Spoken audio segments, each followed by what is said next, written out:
Welcome to Meaningful Mornings. Please relax the body, enjoy the breath, quieten the mind, and appreciate what you have.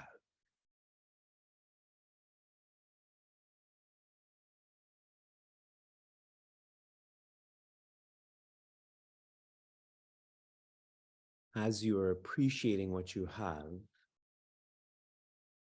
try to rewind to March 19th of 2020.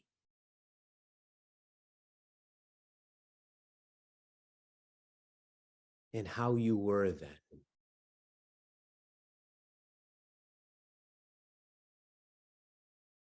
Rewind to March of 2021. How you changed.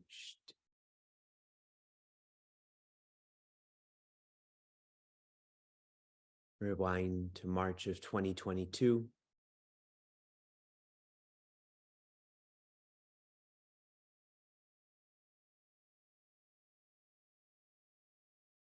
Who you were then.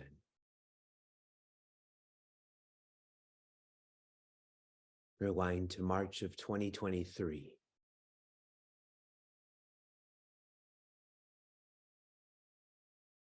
What happened to your purpose?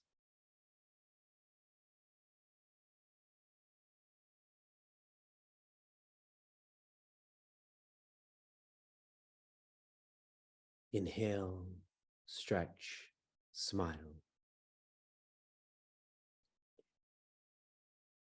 Usually when we think of appreciate what you have, we appreciate because an article, a being, a circumstance has done something for us. In the case of Meaningful Mornings, it's not for us, it's to us. Appreciate what Meaningful Mornings has done to you from March of 2020 to March of 2023. Last year, Shankarji and I facilitated a youth camp in Pittsburgh on the future you. And the map that we used was the Sadhana Chatushtaya. These are qualifications needed to engage in disciplines. Qualifications like prioritization, independence, faith, a passion to be happiness. This final qualification in Sanskrit is described as mumukshutva. If you reflect on any of these qualities, particularly mumukshutva, this is only needed until moksha, until one is independently joyous. Then these qualifications, this particular one, a passion to be free, this is complete. You can essentially let these go. The same with chapter 13, where the constant teaching is on differentiation. To differentiate until one feels oneness. Then one can't differentiate. Every thought, every word, every action of ours is to be directed to a differentiation of letting go of the lower and holding on to the higher until you can. If you still can, that's not enough. Meaningful Mornings, the Bhagavad Gita, is guiding us to the ends. A month after the camp I just described to you, I was teaching in another youth camp with Chankarji in Washington, D.C. And I had shared with all of those high school students that social media can be a weapon. And many of them did not like my observation. I laughed to myself. Now many states are putting extreme conditions on social media, correct? TikTok, Instagram. I should be a politician. I think I'm in the wrong vocation. So the implication of that is to use social media to become more secure. And if you don't use it to become more secure, then it's a weapon you're using against yourself. And I feel in our case, we're using lots of social media, but it's all to become more secure. Once you are secure, once you have this inner security, you don't need any sort of externality, whether it's social media or even the trust triangle. What a lovely teaching about independence, that even the means that made you independent, one internally can let go of that. Externally, I already shared these three directions of Vedanta, Guru, Ishvara. One's whole lifetime, one is to offer reverence to these directions. In verse 33, Shri Krishna is describing reaching the ends. No more sadhana chatushtaya, no more differentiation, no more needing externalities. What is one feeling? There's an amazing quote from the book I Am That by Sri Nisargadatta. And that post I had posted online yesterday as a rad. It is, there is only life. There is nobody who lives a life. If you want one line to contemplate on until you're enlightened, if you could only choose one line, for me, I feel it would be this line. There is only life. There is nobody who lives a life. And for anyone who assessed the image that went with this quote online, there's a human, that is our son Shuka. There are animals, there's 2 ducks there. There are plants that are in the water, and there are stones in the form of sand. If you look at this image, this is just life. Stones, plants, animals, humans, those are labels that we assign in terms of qualities and forms and names. But if you differentiate to the fundamentals, there's only life. There's no Shuka life, duck life, plant life, sand life. All is existence, awareness, joy. I had mentioned yesterday that if this is difficult to feel, more purification is required to prepare the mind to be reflective. Part of what I've been doing in Portland is facilitating the Upanayana Samskara, or whoever would like this. And so 12 younger people, 12 kids, had their samskara facilitated on Saturday morning. And it made me very happy that there is probably an even split in gender. When I say Upanayana Samskara, your instinct is this is for young boys. But we ensured that anyone who wanted this samskara, this would be facilitated for them.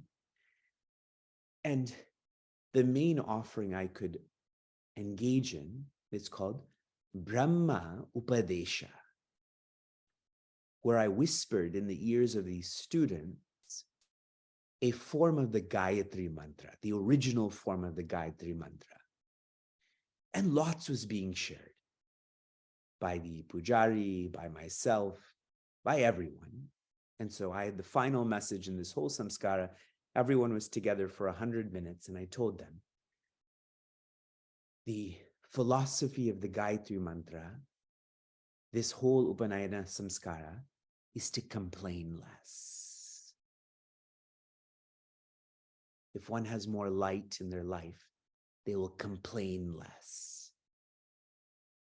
Now that's on the negative, but what's the affirmation? One complains less if they live more carefully. How come you can't see only life? Because you need to live more carefully, which will then trigger one to live more cheerfully. The more one is tuned into life rather than living, you become more cheerful, which triggers living more contentfully. And I know that's not a word, but you know I also have to end these words with fully. Otherwise, this wouldn't be Vivek, correct? Contentfully, that's when you are experiencing oneness. Like sleep. When I had put Shuka to bed last night, he was so sleepy and just beyond any sort of oscillation. His body was not moving. I could tell his mind was not moving. He was sleeping contentfully because there was no room for oscillation, for us to feel the same while we're awake. Live carefully, cheerfully, contentfully. We are in the final verse of chapter 13. Verse 34. Kshetragnayorevam antaram jnana chakshusha bhuta prakriti moksham cha ye viduryanti te param. Joy. Kshetra, the field. Kshetragnaya, the knower of the field. Eva, alone. This chapter began right after Earth Day. And I had explained why there's a verse 0. In verse 0, Prince Arjuna asks, what is Prakriti? What is Purusha? What is Kshetra? What is Kshetragnya? Those are similar questions. Then he asks, what is Jnana? How will I ready myself for the answer to this? And what is Jnaya? What is beyond all of this? Shri Krishna is distilling these 6 questions into just 2 in this final verse. Antaram jnana chakshusha. Antaram means insight. Jnana means knowledge. Chakshusha. Show me your chakshusha. It means wake up. It is your eyes. To know the oneness, that the differentiation of the lower and the higher, beyond all of this is oneness. One can't live by sight. You will always see differentiation, but rather insight. Bhagavan Shiva is famous for having 3 eyes. The first eye is justice. The second eye is compassion. And the third eye, the eye that I've externally put on myself, wisdom. We anoint our third eye to live by this antaram jnana chakshusha. Justice and compassion are only needed in separation. In oneness, there's no justice, no compassion, just joy. Bhuta prakriti moksham cha. With this insight, one becomes free from the lower. In fact, one becomes free from the higher. Ready? Tvam. Tvam is the individuality. And if I can share that in a simpler English phrase, your personality. You have specific conditions. And now what we're trying to immerse ourselves in is tat, which is divinity. That is not a specific personality, but rather that is a general personality. Not you as an individual, but your divinity, which has a specific name, form, and quality. And the 13th chapter begins a message on Asi. The individuality is divinity. The specific personality is the general personality, in which case conditions are all freed. Then one experiences infinity. Infinity is not a specific or general personality, but rather is presence. Tattvamasi is being built up for all of us. Ye, you, viduhu, by knowing this, yanti, you rediscover. Yete, such a person, param, they go beyond the lower and the higher. They go to that which is beyond references. They are not reborn. They are independently joyous. I know you love to listen to this. That's why Meaningful Mornings is approaching 1,000 mornings. But what is required if you're this deep into Bhagavad Gita is Shravana, but also Manana. If you're not getting this, it's because you're not applying enough. For all of you who are registered in our courses, yesterday you received your prasada. The original name for this prasada was Mama Mind, my mind. And every day you're given a message from Shri Krishna on what to reflect on. These beautiful cards with these beautiful words. Practice. Lift yourself to tune into these teachings. From inspiration to application. Your application yesterday was to express your gratitude to Soumya, who's now on her way to Bharat. Seva is not volunteering. Seva is a lifestyle. And the more you express your gratitude to those who have made this their lifestyle, the more you realize how normal this is. Service as volunteering is not normal. As a lifestyle, it is. Your application for this morning is to make dana your lifestyle. Dana means generosity. We have been together for 998 mornings. I had explained to you, for Vivek, this is almost 900 hours of effort.